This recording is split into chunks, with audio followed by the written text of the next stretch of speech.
Welcome back to another episode of the CSK8 podcast. My name is Jared O'Leary. Each week of this podcast is either a solo episode where I unpack some scholarship in relation to computer science education, or an episode with a guest or multiple guests. In this week's episode, I'm having a conversation with Napiya Nubuya. We discuss Napiya's journey into how COVID has impacted learning in communities, the next it girl, being a role model for wellness, suggestions for working from home, the influence of fashion and design on Napiya, our thoughts on the value of education, and so much more. You can find the show notes for this episode at jaredoleary.com, where there are hundreds, if not thousands, of free computer science education resources, as well as a bunch of drumming and gaming content. There's a link in the app that you're listening to this on that'll take you directly to the show notes. You'll also notice that this podcast is powered by Boot Up Professional Development, which is the nonprofit that I work for. Check out bootuppd.org to learn more about the free computer science education curriculum that I've created, as well as the paid professional development that we provide to districts across the nation. But with all that being said, we will now begin with an introduction by Napiya. Hi, I'm Napiya Nubuya, founder of The Next It Girl, infrastructure engineer, and I'm excited to be here. Can you tell me the story of how you got into IT and CS? I got started in IT and CS back in high school. The high school I went to gave us the opportunity to be able to go to a vocational school or to do half a day at school.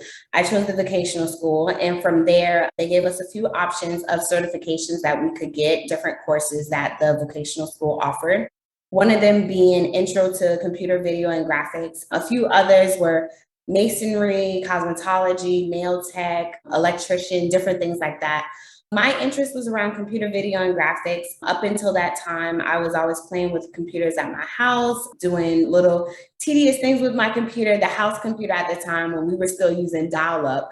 And from there, I enrolled into that program, and I actually attended the program for 2 years. I took the beginner class, then transitioned to the intermediate class. And by the time I graduated high school, I had a certification in computer video and graphics. Back then, it was around when PowerPoint was starting to become a really big thing. Editing videos, video photography was also becoming a big thing. So those were some of the things that I learned. And by the time I graduated high school, I wanted to know more about it. So that made me want to pursue a computer science degree in college. It's really interesting. Where was the high school, if you don't mind me asking? Somerville, South Carolina. So right outside of Charleston, about 10, 15 miles outside of Charleston. Yeah, I mean, talk about a great opportunity to get some education and experience and whatnot before graduating from high school. That's wonderful. Right. And I think a lot of high schools are actually doing it now. I feel like I was at the beginning of this wave of let's get students prepared for careers, even if they don't decide to go to college.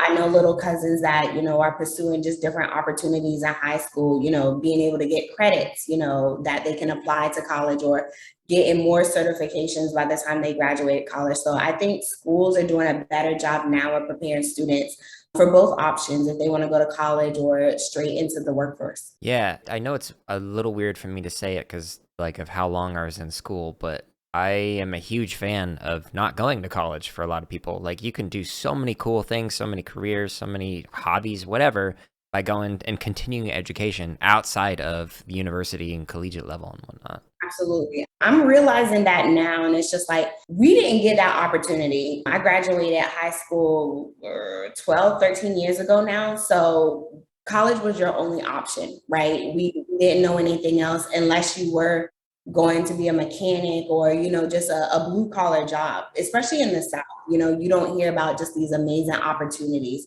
So I knew right out of high school, college, I had to go to college in order to gain a profession that was going to bring in the money for me. I'm curious. So for myself, I've had a lot of experiences, both positive and negative, that had a profound impact on my own understanding of education, whether I really enjoyed it or I was no, I hate this. And for you, I'm wondering if you could tell a story about an experience in education that kind of impacted your journey into IT and CS. Oh, great question. A specific story.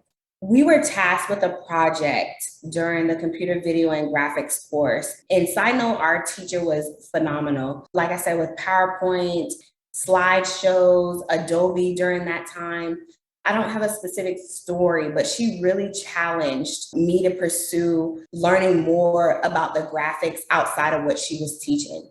So it's you're in this class for 2 hours of the day. You leave your home school and go to this satellite school for 2 hours of the day. There's only so much she can teach us in this short amount of time. So I think what really pushed me, because I'm still best friends with other students who were in that class, and none of them pursued a technology career. And I think just her pushing me to learn more outside of the class setting, telling me just different programs to learn, spend more time in this area.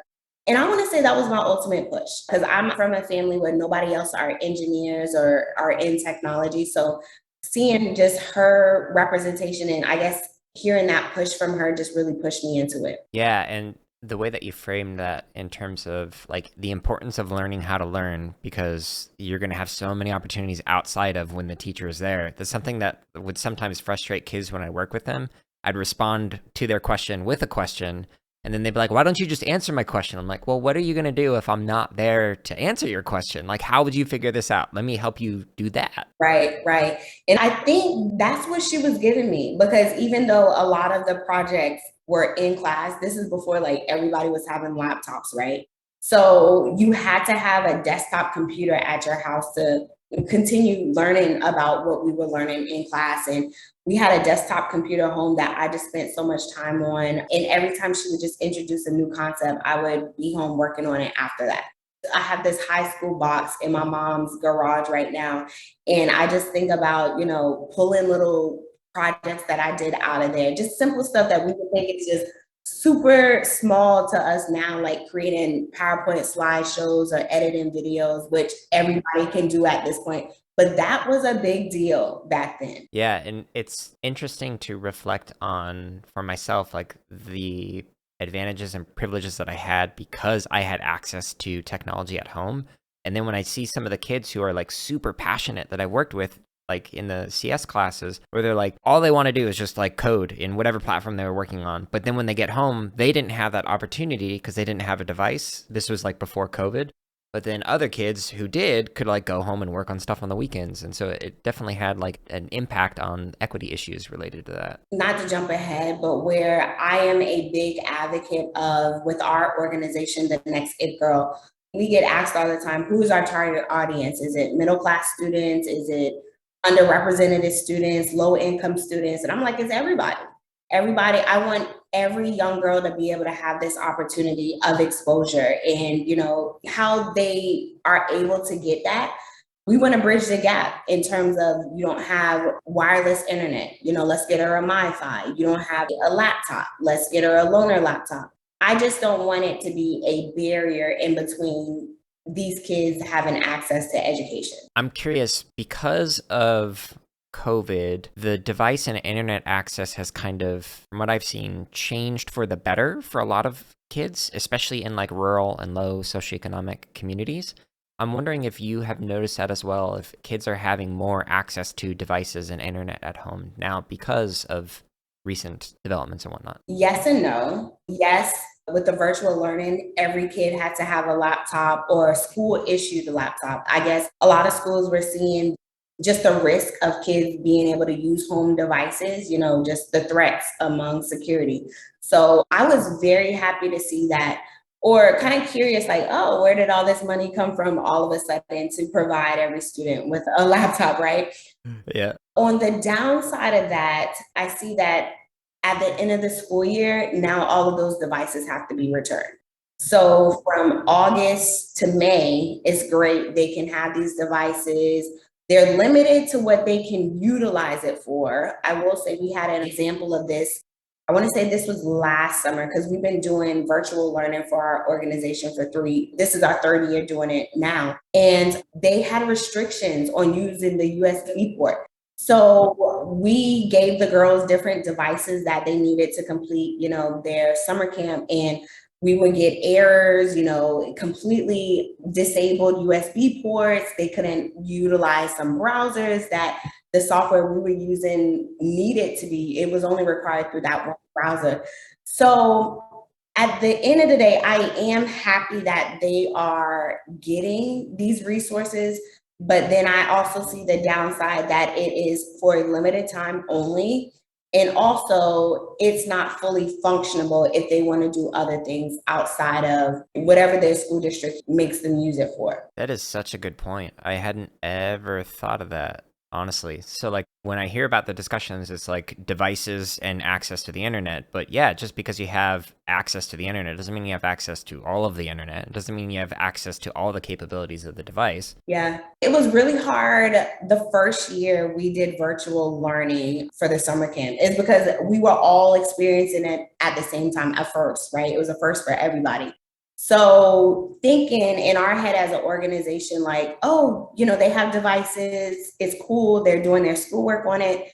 But then it's like we bring in all this new equipment, things that, these school district IT departments have not thought about that these kids may ultimately want to use their device for, and now we're blocked on certain things. So we did have a moment where certain girls could not do certain parts of the summer camp because of that, getting them set up on now their home computer now so they can utilize it. And they've never used their home computer before. They're used to a mobile device. So it was a lot of challenges that first year. So I'm on the fence on both sides of it. So yeah, it's a yes and no for me. Yeah, my wheels are spinning, so I appreciate this.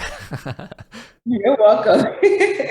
Yeah, I'm thinking of like future grants and whatnot. We need to address that in some of the proposals. It's important. So I'm even like in talks now with just like how can we get grant money for specifically the next It Girl issued own devices. We got laptops donated maybe about 4 or 5 years ago, but these were like the real bulky laptops. I'm trying to think, was it HPs or Dells? I can't remember. The ones that weigh about 30 pounds, fully functional, great. So that's what we're sending out to the girls as loaner laptops. And they're looking at them as they're the most archaic things in the world. And I'm just like, it works, but it works. So just looking for being able to grab grant money to where we can issue our own things out to students and they don't have to go through that troubleshooting, 30 minutes of troubleshooting during our program that takes away from their learning time. Yeah. Yeah, we get that with our professional development where like a district will block like the website like that we're using or whatever, like the device just isn't working or they roll an update and like didn't tell them that it was going to happen. And Right. Now you got to go through the IT department. I need this approved. I need access. yeah. It's the whole thing. Yeah, and every district is different in terms of like how much permission they give to teachers. Like on one of them, they gave me like an admin level password where I could bypass some stuff. But then on another one, like they blocked like my course access to the graduate courses I was taking. It's like, why can't I go to my course? Like, you're blocking that? It's horrible. I'm curious from an organizational perspective, how do you hope to close like the gender and race gaps that are pervasive in tech? It's still ongoing. I don't have this is the end all be all. It is something new every couple of weeks, to be honest, as different things are popping up. Right now, our game plan is just to continue to create exposure programs to these young women who are aspiring to be in tech or they don't know anything about tech and considering it to just be an option because they're hearing so much about it. The next It Girl focuses on exposure programs that are beyond the buzzword of coding. They hear it in school so much, they hear it on TV whenever they take, their computer class at school. It's just coding, coding, coding. Like I mentioned earlier, we're currently in our summer camp right now. And one of the girls said last week, I don't like coding. I did it in school and I hate it. I don't understand it and it's hard and just all these negative things. So we create this sisterhood is what we like to call it. It's just like, these are women or young girls who are going to push you because they're aspiring to do the same thing. So I stopped the summer camp. I can't remember what we were doing, but I stopped it. And I was like, everybody unmute yourself and say, Brittany, you got this, right? So just encouraging her is just like, because she just kept throwing all these negative words out. What I told her, and I was just like, you do know you may never get coding, right? You may never understand it, but that is not the end all be all for you to be in tech. There are thousands of other roles that are going unfulfilled right now that you don't even know about because you haven't been exposed to them. You never heard of them. So what the next It Girl does is we have our meetings prior to our program year starting and saying, this is what's hot in technology right now. UX, UI design, drone technology, artificial intelligence, all these things, or this is what's the next big thing about to come out. Let's do programs around these things so the girls are understanding them more. They may hear about it, but they don't know anything about it, right? And not only that, how is it then circling back to what they do in everyday life? So going back to the summer program that's happening now, our 8 to 12-year-olds are learning about intro to IT. So we're starting with the beginning basics. This is what a computer is. This is how it started. This is why it started, etc. And last week they were talking, the topic was around programs, like how programs are created. So very simple, it's a series of steps that us as programmers create for a computer to do something. The computer does nothing without us telling it how to do it, right? It will sit there. We create these commands. So we go through an example of name a program that you use in everyday life. They started just naming things, right? After we explained this, simply what a computer is, they quickly understood I use computers every day. Microwaves, washing machines, my Roomba robot, vacuum, my car is a computer, just different things like that. And I had to laugh. One of the girls said, well, won't all of these make us lazy? All these programs make us lazy. And I was like, lazy or convenience? And I said, the laziness is up to you, right? If you get so accustomed to these things and, I don't want nothing unless it's automated. But I said, I think about convenience. I was like, okay, if you think it makes you lazy, don't use your washing machine anymore. Don't use your microwave anymore. Don't use your hoverboard anymore. All of these things are programs and we use them in everyday life. So the goal right now is just to keep creating these programs that expose them to different technology concepts, ultimately so they can find what their best interest is in tech. And we're not pushing technology on them as well. So it's not like you have to go into tech. It's just like, no, what is your hobby? You're a musician? You can be a producer, you can be an engineer, right? Just all of the industries that y'all are interested in, they all tie back or technology is integrated in it some way, somehow. Yeah, I really appreciate that. A lot of people who talk about CS in particular, it's often from this almost like a colonizing perspective where it's like, I like this thing, so you're going to like it too. And it's like, no, maybe. And I wonder if that's what they're being told in school, right? Because it's not like they're learning about other things outside of coding. They were like, I don't like Scratch. And I'm just like, please give these kids something else because that's all they've been exposed to, right? And it's just like, I took it one semester, I hated it.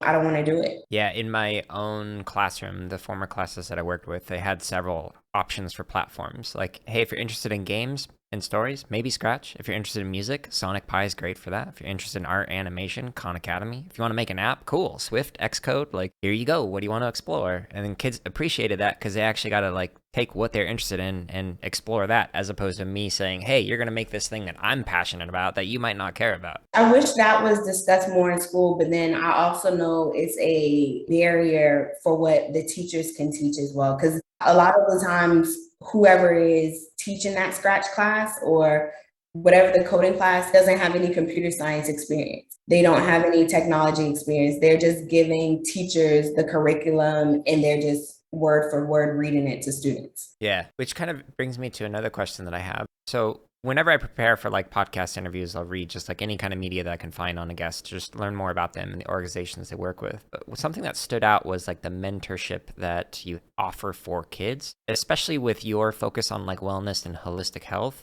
So the way that it was phrased in one of the responses that I saw was you were talking about how not only are you trying to build like self-confidence and worth in students through mentorship, but also to model how to manage it all. I'm curious if you could talk about that. Yeah. Oh, it's a daily task for me. I'm not even going to lie. I am having to redefine it every day. Holistically for me is taking care of my mind, body, spirit, and soul every day. So putting my phone on do not disturb at a certain time, right? Making sure that I'm focusing on myself from this time to this time. So my do not disturb hits from 10 p.m. to 10 a.m. So you cannot get in touch with me after 10 p.m. at night or before 10 a.m. the next morning. So, and I could be doing absolutely nothing. right? And that's just me prioritizing myself and me setting boundaries because social media is addicting, right? I can scroll Instagram for hours, right? That's one of my approaches. Also, just how am I feeding myself throughout the day? So I'm an engineer, been an engineer almost 7 years, and I can easily get overwhelmed. Like I am always super anxious when I'm doing like code changes or I'm on call when we doing escalations. I'm just always really anxious, like, oh, what if I take this server down? Or, oh, what if this, the wrong semicolon here will completely just throw this code. I'm always on edge. And I feel like it may never go away. I feel like that paranoia is just a part of being an engineer. So making sure I'm listening to something that's also calming me throughout the day. So I as well listen to podcasts. I'm listening to inspirational music or listening to, an interview of one of my favorite artists or actresses or actors or something like that. And then also being mindful that working from home now, that I need to get out of this space at some point in my day. I was working from home prior to the pandemic. So all in all, I've been working from home maybe 6 years now. So it's a long time. And what I first realized was you work longer hours working from home. So I have friends who are just like, oh, I want to work from home position. And I'm like, it's not all it's cracked out to be. Like, I don't know if anybody else is saying that who works from home, but for me, somebody who likes to be out, likes to be doing things and social, being confined to your house and walking 20 feet, every day is not like my ideal, life. I had to, get invested in a co-working space. So, if I feel like I need a change of scenery, I can go 10 minutes down the street to a co-working space, go to a coffee shop. But being able to get outside of these four walls, now that I'm confined to these four walls to work, is a really big deal for me.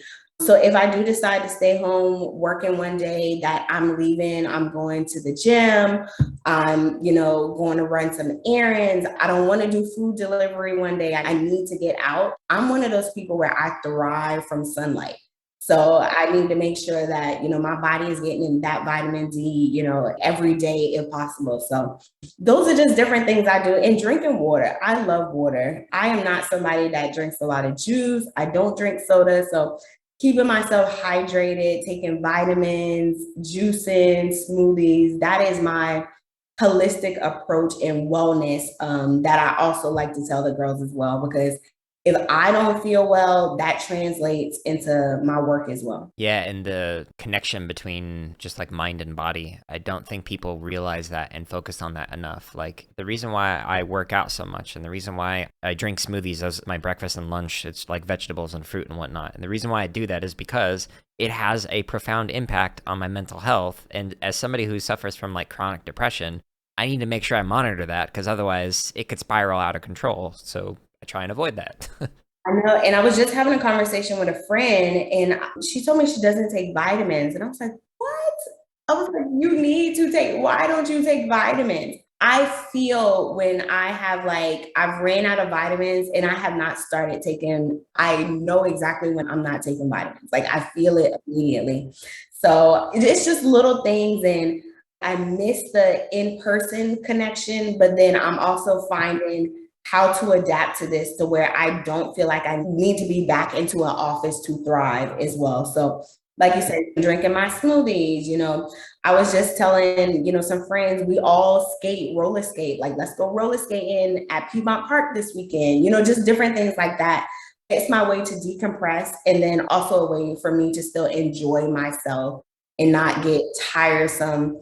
Because like I said earlier, working from home, you work much longer than what's expected and don't even realize it. Right. Do you have advice for people who might find it difficult to kind of separate their leisure space from their workspace? Like if they're in a small like studio or one bedroom apartment and like their office is like literally in their living room, basically. That was me. I just bought a house last year. And prior to that, I was in a 750 square foot, one bedroom apartment. Outside of my bedroom was my kitchen, living room, office, workout room, all in one space. And I knew then when I started working from home, I was just like, yeah, I need more space. Advice, take breaks. If you can't do like a long extended period of time, just take like 10, 15 minutes. I made a point, I think back to when I was in my apartment, I would set times where I would go check my mailbox, even if all of my bills are e-bills, right? I get everything to my email, but just walking down to my mailbox and then going to see the leasing agent, me and her were really good friends. So just going to talk to her. I used to live in an area where we had lots of trails and the trails were so long. So just going and walking 10 minutes down the trail and coming back, but just setting and planning out your day worked for me. And I have to give all the credit to my friend Karen, rest in peace. Karen definitely was a avid planner. I have never met somebody who had so many planners and notebooks and stationery. And before she passed away, I said, sis, we really need to get your stationery business up and going, because she would always send me links like, you need this planner. I love this planner. And I just felt like, and it's still not organized, but I felt my life was a little bit organized, a little better. And I found myself being able to keep myself accountable, when I saw something written down versus, oh, shoot, I forgot to take that 2-minute walk today, or I forgot to go to the mailbox. I see it written down, so I know, okay, I need to stick to this because it's physically written and I can see it. So I'm holding myself more accountable for it. Yeah, time blocking and planning and whatnot has definitely helped me out. My first therapist that I went to helped me go through that process, and it made me realize, oh, I literally don't have a single moment to myself. Like, this was like during my undergrad when it was like, I start teaching at like 7 a.m. and then I go until class until like 7 or 8 p.m. at night, and there's like no breaks in between. So Oh, no. I definitely learned the hard way where I would start working at 9. And then next thing you know, I look at the window and the sun is setting. It's 7:30, 8 o'clock, and I haven't taken lunch. yep. I got a whole bunch of snacks at my desk. I gained a whole bunch of weight from there. And I was just like, yeah, no, can't do this. Yeah, it's like a gift and a curse. It's great that able to sit and focus for that extended period of time, because I able to do that as well, but it's also so detrimental to your health when you don't take those breaks. Like when I was painting the house many years ago when we got it, like I literally just like didn't even think about food and forgot about it and was like, oh wow, I've been painting for like 15 hours today. I need to stop and like actually take a break and probably open up windows. It was all trial and error for me. Was it things that I tried that didn't work? Absolutely. The committing to going to the gym every day was the hardest thing that I ever put down in my planner. So I had to start setting realistic goals. And then once I set those realistic goals, then pushed a little further past that. So instead of saying, I'm gonna go to the gym, every day this week, I was just like, I'm gonna go to the gym for 15 minutes. Let me set like a mini expectation, just to see if I meet that. Okay, I did 15 minutes. Okay, now I'm going to work out for 30 minutes on Thursday. So being able to set small milestones for yourself. And I think it's the same way with any goal we set in life. It's great, we have this big picture, but how I goal set is just like, okay, I know I want to, get my PhD. But what are the steps I need to do to get there first before I ultimately reach that goal? I need to make sure I have work-life balance. If I don't have work-life balance now, I'm damn sure not going to have it, pursuing a PhD. That's just how my mind operates. Like I see the end goal, but I know there's obstacles in between that I need to deal with first before I get to that. Yeah, that's smart. Yeah, work-life balance is definitely something to get a hold of before you start PhD. Hence why I have not gotten it yet.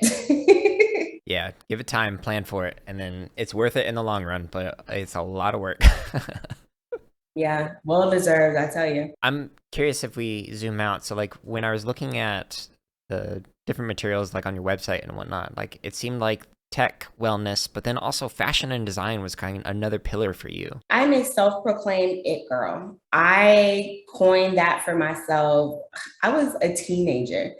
I have always had a passion for fashion since the very beginning.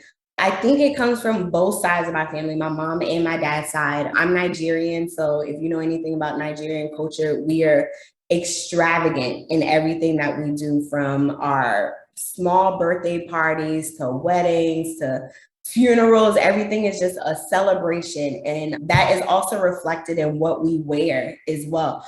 Growing up and just seeing and wearing clothes that embodied colors and patterns and designs and things like that has always attracted my eye. And I was always very particular about what I wore, even as a little girl. And then on my mom's side, her sister, and my grandmother were all seamstresses. So my mom made all of my prom dresses. My aunt did a bridesmaid's dress for me in a wedding, and my aunt tailors all of my clothes now. And it's full circle, right? Even though I don't have the talents of sewing that, but I still, embody that. So in high school, the goal was to pursue a fashion degree. I wanted to go to SCAD. I wanted, to be in the fashion industry some way, somehow. I didn't know exactly what I wanted to do, but I know I wanted to be in that industry. And going back to what we were talking about earlier, I knew I needed to go to college and have a promising degree where I knew I could get out and start making money immediately. My parents were a little hesitant about fashion. For one, they were paying for my school. So it was kind of like, okay, you need to do what we want you to do. So I kind of put fashion to the side and decided to do technology because I was equally as passionate about technology as well. Even though I was not pursuing a degree in fashion, I still had my independence with what I wore to school every day. And looking back now, I was looking at some pictures just from college. Like I was doing a lot dressing and going to class. Like now the kids are just wearing sweatpants every day and slides. That was never me. I was getting dressed every day to go to class. So I was still embody that. That never left me, even though I was still pursuing a technology career. I get out of college and I'm still thinking like, how can I tap into this, this fashion side? That's when like blogging started to become a really big thing. And people were just like documenting, this is what I wore today. Instagram just hit the scene and people were actually taking pictures and posting them without the filters and the good quality photos. Like it was still very, fuzzy photos back then. And I was spending a lot of money on clothes, like always hitting Express, American Eagle, Old Navy, and, just with the college budget I had. And I said, okay, I'm gonna start a blog called The Next It Girl, just chronicling what I was wearing that day, the hottest thing out right now. I followed all the designers. My goal was to go to Fashion Week and, just a typical it girl. And I graduated college, went to Indianapolis. That's where I got my first tech job. And that blog got nowhere. I did not have the time or the commitment like I thought I did to post pictures every day, write paragraphs about what I was wearing, tag it, all this other stuff. And I was just so disappointed in myself because it was just like, wait, I love fashion all these years, but I didn't have the commitment to really put into this blog. So the blog was called The Next It Girl and it sat idle. I had the domain and everything for so long.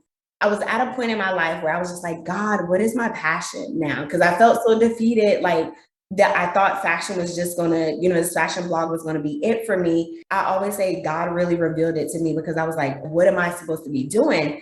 When I first got my first tech job, I just saw and I noticed around me, I was the only person that looked like me. Didn't see any other Black people or Black women in the engineering or technology space at the company I started at. That was really bothersome for me coming from the South and then moving to the Midwest. It's just like, there's all the Black people here. And it was very uncomfortable for a long time because it's just like, I didn't felt like I belonged. All my coworkers were white, over the age of 40, kids, grandkids, pets. And here it is, here I am, this single Sex in the City, I'm right out of college, living my best life, making good money. And I can't relate to you, sir. It was really hard. I didn't have a community at my job. And I thought for sure, like before I moved there that, you see The Office and you just think like, I'm going to get along great, whatever. No, that was not it for me. So I was just like, I need a sense of community, people who I can call on and be like, help me with this code change, or can you review this on GitHub for me, something. And I did not have that. So I kept having this idea of creating a business around getting more women exposed to technology. At first it was just women. I started with just women. But then when I did more research, I realized that women of color were the most neglected in this industry, meaning we weren't exposed, or we attempted to pursue but fell off. And all of that just really intrigued me. But then I dug deeper and I realized, well, once we're at, 25, the age I was at going through all of this, it's a little too late, right? I've already considered another career path. I'm already out of tech. We need to hit these girls when they're younger, expose them when they're much younger. So that's when I decided, like, I want to do young Black girls. At that time, it was still an idea. I still have the paper of where chicken scratch and just me writing out what this business was going to be. And I'm going to forever hold on to that paper. Just writing it out and just bouncing that idea off of friends and family members. And they were like, yeah, good idea, da, da, da. So I sat on that idea for, oh my gosh, months after that. And the leap of faith was a pitching competition had just started. Shout out to Kendria for Pitch Feast. I believe it's a nonprofit where they help entrepreneurs get exposure to their programs and pitch their idea in return to get startup funds and just startup resources. Great idea. And I decided to apply. I got accepted, had nothing, had that notebook, 8 by 11 piece of paper. And all I had was ideas of what I wanted this business to be. No logo, no website, nothing. So I was just like, I'm gonna just go, because she was like, no, it's for anybody who's, completely at the ground level to somebody who already has something functioning. So I went, and I have always been a part of public speaking things growing up. I've done pageants. I've been on projects in high school that has always had me in public speaking spaces. And for some reason, I was stuttering Stanley that day. I could not articulate anything when I went up there to talk about the next It Girl. And I was so embarrassed. My mom flew into town. My little cousins, who I'm trying to get to pursue tech, is in town. And I invited all my girlfriends in Indianapolis there. And I'm just like, I am embarrassed. It was oh my goodness. I was so embarrassed. And I just could not believe, I knew for sure. When I went back to my seat, I was telling my mom, like, yeah, we can go. Like, let's just go. And she's like, no, you don't quit. You don't give up. Like, we got to hear the winner. So the concept is, it's patrons, that are there who are judging the startups, and it's audience vote. So whoever gets the most votes gets the prize at the end. If I remember correctly, the other 2 contestants were somebody who had a full functioning mobile app, and then somebody else who was like in the process of had like a beta app as well. And I'm just like, look at them. Like, there's no way they're gonna vote for somebody who had nothing but stuttering words. She comes back up there and she's getting ready to announce the winner. And she was like, yeah, Napiya with the next It Girl. And I'm just like, what? Are you serious? And I was just like, did y'all just watch exactly what happened? No lie, Jared, to this day, I have never rewatched the video back. My mom recorded the entire thing. I refuse to watch it. And this is like 7-8 years later. I still have not watched that video. So from there, I can't remember the exact dollar amount, but I think I got like $350, which was thousands to me, right? For somebody who didn't have anything at all. I got legal advice. Somebody helped me set up a website, just all these things that startup founders need when they just have that idea. From there, it took off. Like, that was the ignition that I needed to, send me off. And it's just history ever since. So if there was a young woman who's listening to you right now and it's like, I want to do that, what advice might you give them to pursue a passion like that? Take leaps of faith. I had nothing. When I say nothing, I had nothing. I got a logo done like 24 hours prior to that event. Like, it was calling one of my friends, like, you know, anybody that does logos and has a quick turnaround, which is still the same logo that we use to this day. But take leaps of faith. And if you're sure, you know, that this is something that is needed, something that you have faith in, I say, why not? Like, what's the worst that could happen? I was okay with getting denied or knowing I did a bad job that day. When I walked to my seat, I had already accepted that I was stuttering all over the place and that I was going to lose. I was totally fine with that, right? But to hear my name called, the organization, I'm just like, yeah, this is an out of body experience right now. I don't understand what's going on.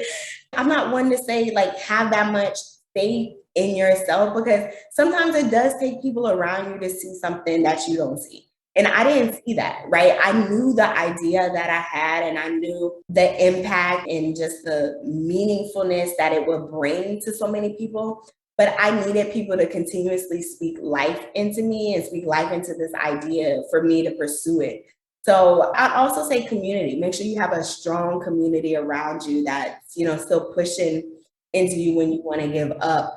But first step is just taking that leap of faith, whatever that is for you. If that's writing the business plan, that's emailing an investor you have not even met yet, that if that's going door to door with just flyers, take that leap of faith. Like, sometimes you got to go to like the very basics of things in order to, you know, get that like humbling experience. Like, I believe in this idea. Like, this will be something huge one day. I believe in this idea. I need other people to see it as well. Yeah, I really appreciate that. That definitely resonates. I'm kind of curious, like, so one of the quotes that I read from you, I wonder if it relates to this or if maybe not, but the quote is, find your inspiration. Your work is not for you, it's for someone else. Oh, yeah. It has such a totally different meaning today. What I was referencing when I first said that, but I always say it's bigger than me. If I'm doing it for me, then I will always let myself down,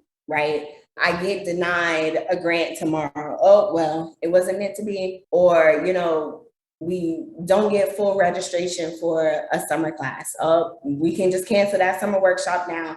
I've had so many of those moments. And if it wasn't for thinking about what the girls would lose at the end of the day, you know, this representation, this mentorship, this exposure, I would have already been done with this, right? And so it has to be bigger than me in order for me to still keep going and really have that passion and fire behind it. What that means to me today, we lost one of our team members about 3 weeks ago, Karen Vaughn, and Karen was, oh gosh, Karen was a gem. Karen, during her time with us, sacrificed so much. She was a senior software engineer, been in tech, and she would always correct me. I would say a few years, no, 17 plus years. She was very specific. Let these people know how long I've been in this industry. So she was a veteran. I would always look to her for advice and just direction and how I need to grow as an engineer. And I just think about how Karen was passionate, and I mean passionate, about showing these girls mentorship in terms of what she learned over the years. But not only that, but helping them to become the next it girl. In her time of her being sick, she didn't complain and sacrifice, you know, her time just to make sure that she was present for these girls. And to me, that's exactly what that quote represents. If that quote was personified, it would be Karen. So, like I said, it has such a different meaning now. I'm seeing it done in person versus me saying it. I take that with me every day. And it's just like, Karen was pushing through at some of the worst moments in her life, right? And I just think about how she still showed up for these girls.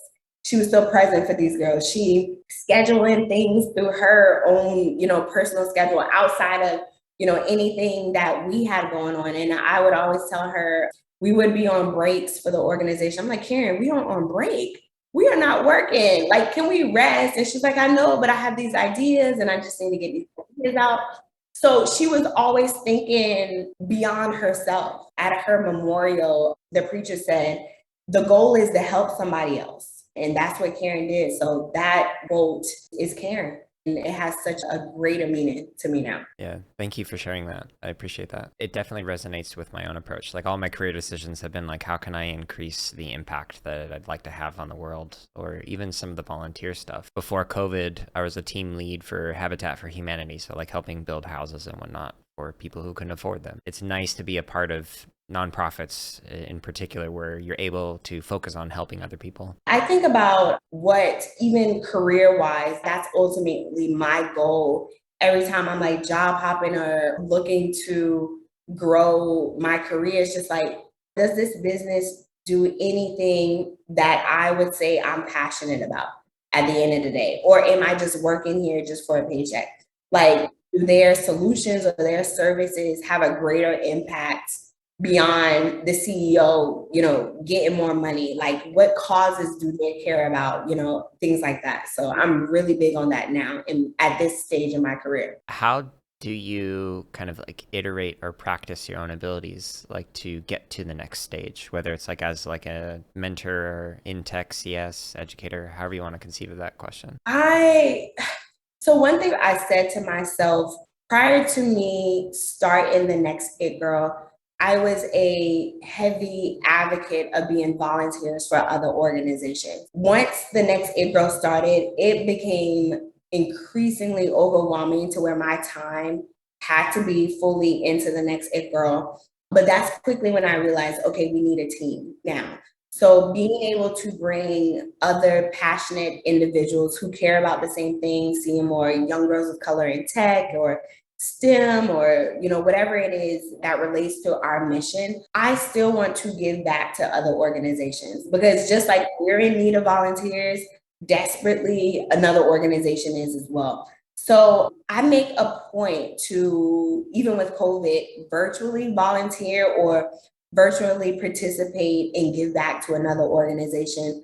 I'm really big on giving. Like, what goes around comes around. So I want to plant seeds in another organization because we're getting all those seeds as well. We're growing, and I want that for another organization as well. Yeah, and then you learn new things, like new skills, or you network with more people. Like it's win-win all around. It's win-win all around. And I am not a end all be all. I do not know everything. Prior to the next It Girl, I had no nonprofit experience.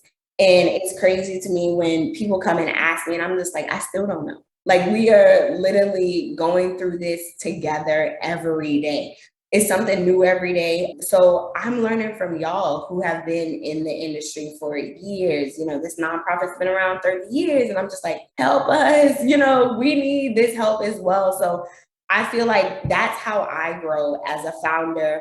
Like you said, being able to pour into another organization, I get something back out of that, and I'm able to also put that back into our organization as well. Yeah, and getting outside of the comfort zone. Like even this podcast, like I'm an introvert and I did not like the sound of my voice. And so those two things, you'd think I would not have a podcast, but we're now approaching like 150 episodes. And so this was uncomfortable for me, but I learned a lot. That's like a daily prayer for me. Like, God, push me out of my comfort zone, because I am a creature of habit. I am self-aware to say that I love what I love. I am not ashamed of that, but I can get complacent in things. If it's not broke, don't fix it type of thing. Yeah. I subscribe to that, and I have to be pushed out of my comfort zone sometimes. Like I said earlier, that's why I'm not afraid to say I don't know everything. That's why I welcome new ideas. But I do have to be like, you can do this, or try it at least one time. Just be pushed out a little bit. So that leads to a question that I like to ask guests. And so what's something that you're currently working on that you could use some help with? Ooh, great question. The organization, we are in I believe this is our 5th programming year. So we have been doing programs for 5 years. We are looking, number one, always have volunteers, right? The next It Girl mission is representation matters. So as much as we're teaching these technology concepts, we need the representation to talk about whoever it is, they doing it on a day-to-day basis, how they got into it. Basically, kind of what you asked me in this podcast, like, our girls love to hear from other women, men who are already trailblazing that path.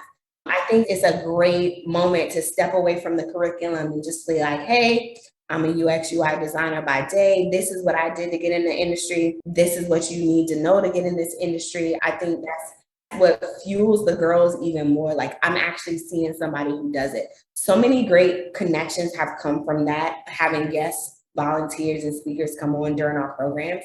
Aside for that, just, scalability and exposure. Like, we're hosting other workshops, new topics this year around digital design, intro to Procreate. The girls, are getting ready to learn about hand skill, digital design, graphic design. So that's amazing to introduce these new concepts.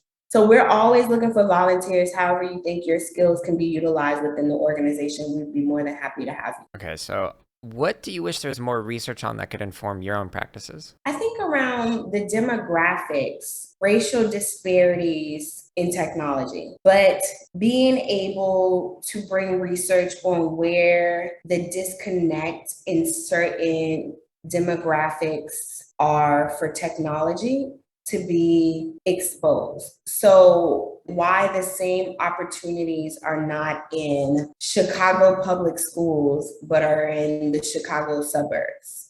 I guess around just like the same technology opportunities, if that makes sense. Mm-hmm. I think at the end of the day, it all comes down to funding. But you would think public schools would have the most funding overall over like certain charter schools or, private schools. But it seems like the schools that are not inner city schools are the schools with the most funding, are getting kids the exposure, the opportunities that a lot of other kids are not. So I'll talk about my hometown, for example. My hometown is right outside of the city of Charleston, but it's still considered the same area. And it was only 3 high schools that had access to the vocational school that I mentioned earlier. The inner city schools, the Charleston County, the directly inner city schools that were predominantly Black schools did not get those same opportunities. Now that, technology has progressed and school districts are now seeing, like you mentioned earlier, a lot of these kids don't have the ability to go to college. They're investing in career centers now. So I know 3 career centers popped up for the inner city schools where kids, same concept like I had earlier, had the option to split their school day and go and get certification.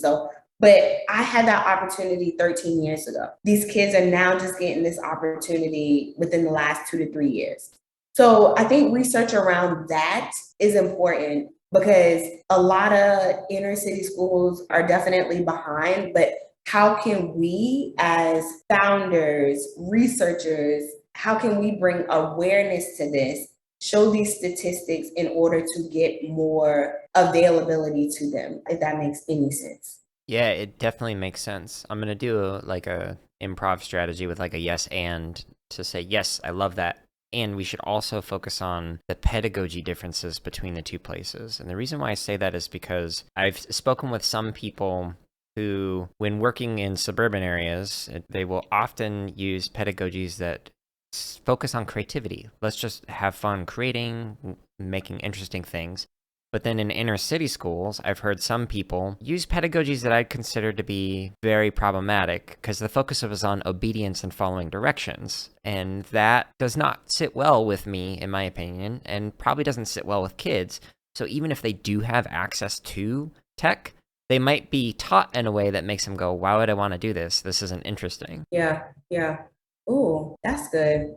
That's a really good add-on as well. I think that's always been, low-key bothersome to me because I grew up in a predominantly white town. It's a very small 5-mile, 7-mile radius town, right? Where it's predominantly white. Majority of the population is older and very quiet, quaint town.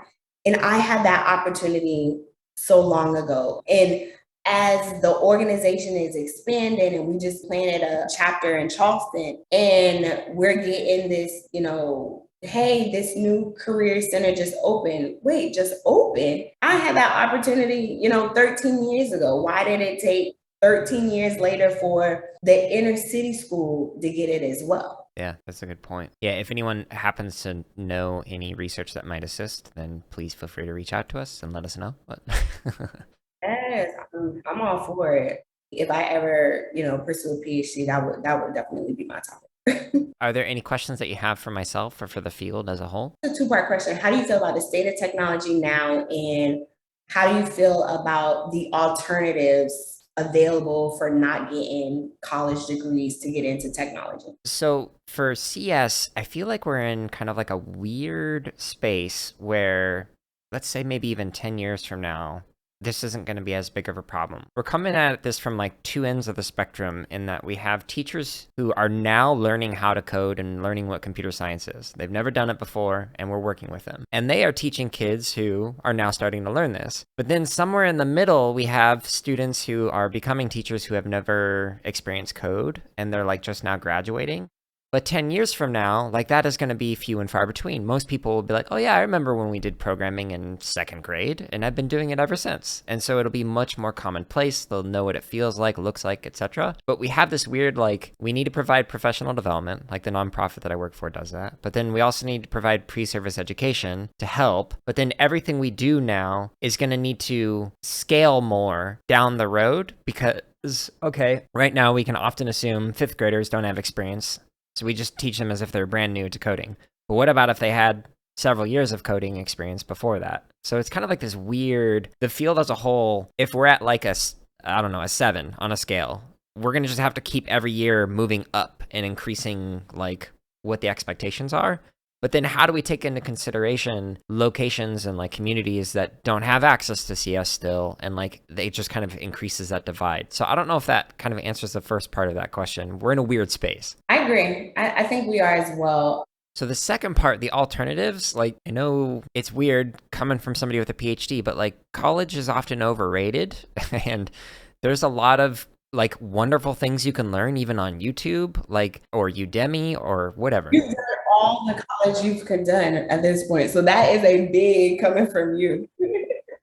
I mean, it enabled me to do very specific things that I wanted to do. I wanted to be able to do research, so getting a PhD made sense. But for most people, you don't need to do that. You don't even need to get your undergrad to do some really awesome things. Some of the best educators I've ever had did not have college degrees. And they were phenomenal educators, better than some educators who had teaching degrees. Yep. So I'm a fan of like more opportunities, more avenues or paths for people to take that isn't the traditional take out like $60,000, $70,000 of loans and get a degree in something you don't care about.